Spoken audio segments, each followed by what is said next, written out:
ওই যে দেখেন সুইমিং পুলে কিভাবে খেলতে আছে, এটাও আমি আইনা দিছি। এর জিত হইছে বুঝছেন নি। এই যে এটা আনতে এটাই 5 কেজি 6 কেজি হয়ে গেছে ওজন। সর্বমূলে মান আনতে দিছে 46 কেজি। ওই যে ওদের বাসায় ওরা থাকে এখানে।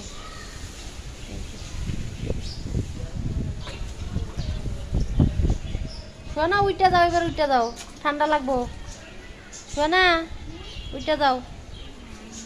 আসসালামু আলাইকুম। এই যে দেখেন এটা হচ্ছে কবরস্থান, এইখানে অনেক মানুষ শুয়ে আছেন, এটা কবরস্থান। সবাই সালাম দিবেন, যারা মৃত ব্যক্তি আছে এখানে তাদের আত্মার মাগফিরাত কামনা করছি। আল্লাহ তাআলা যেন সবাইকে সহি সালামে রাখেন ওই দেশে, ওই দুনিয়াতে, তারা যেন জান্নাতে থাকেন। এই যে আমাকে বুড়ি আগে আগে যাইতেছে, হে বাইরে এলে যে খুশি হয়, মানে এত খুশি। ওই যে দুষ্টামি